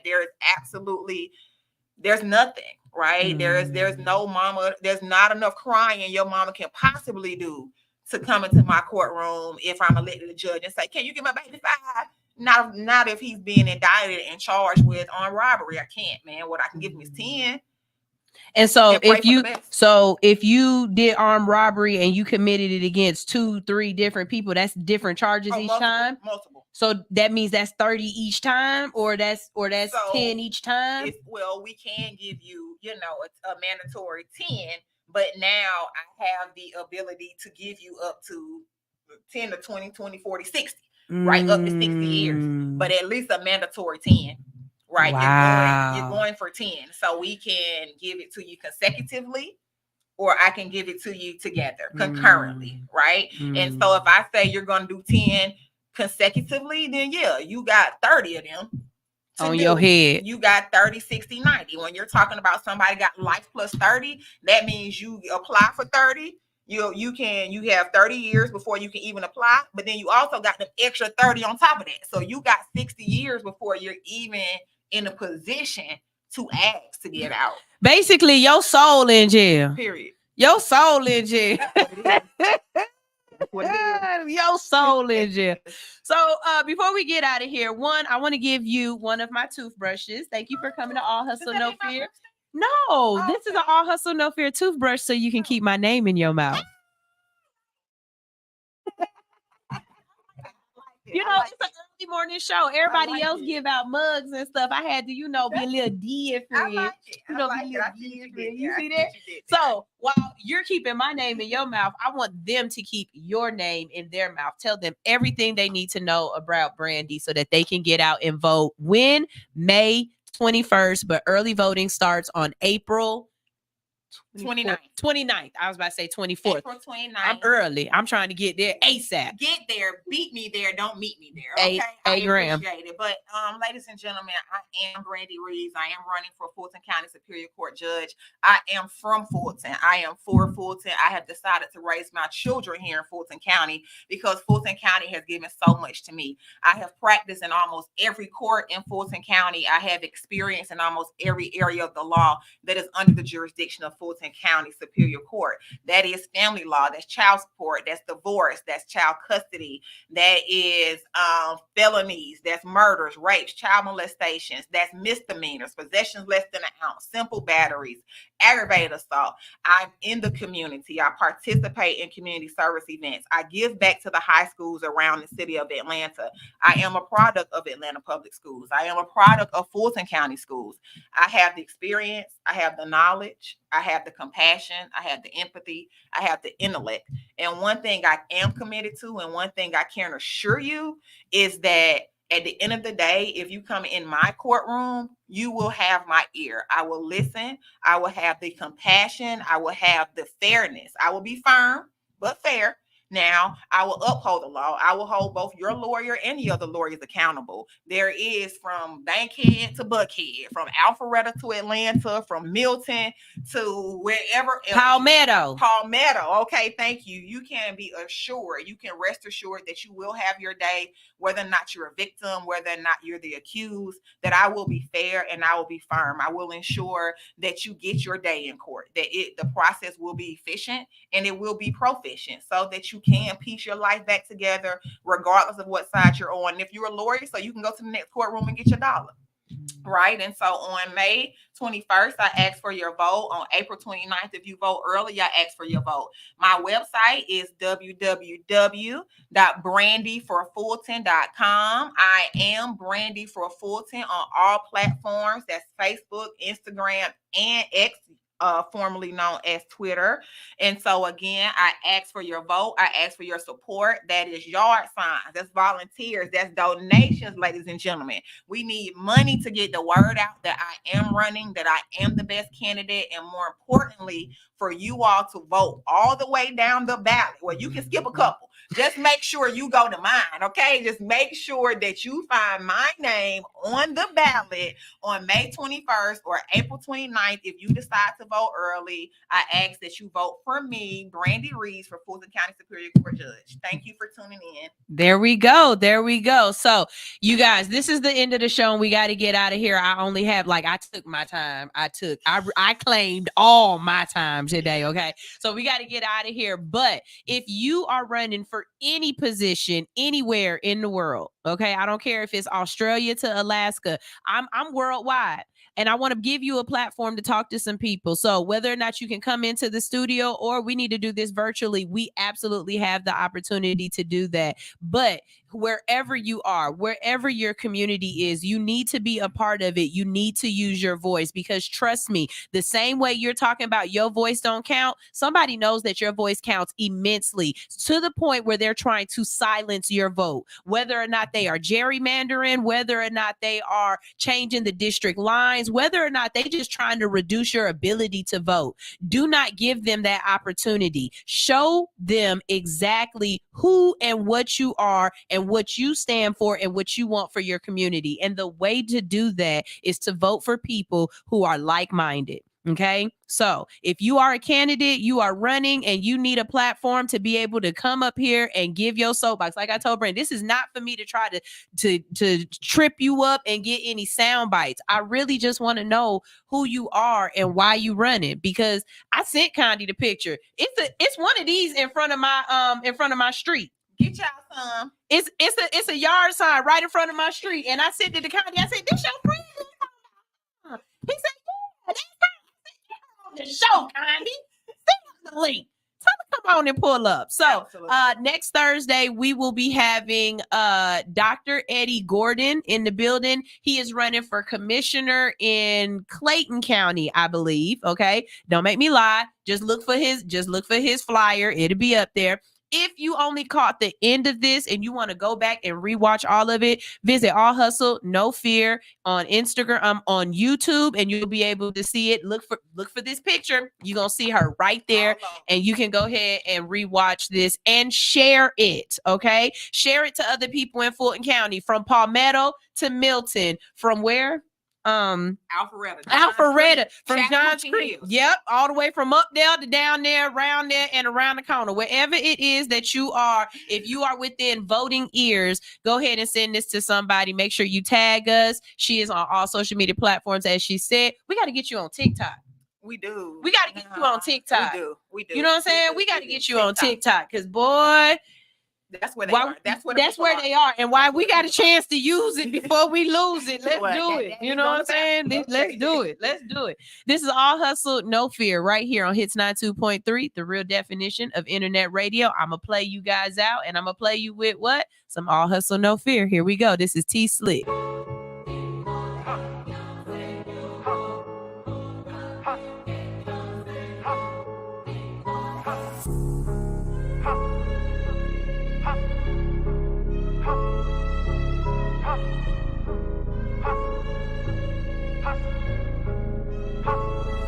Storm.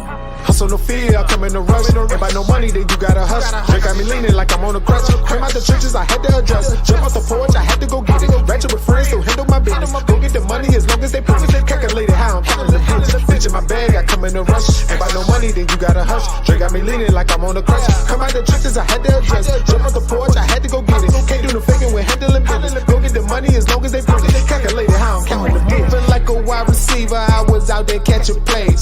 Started out with nothing, but I finally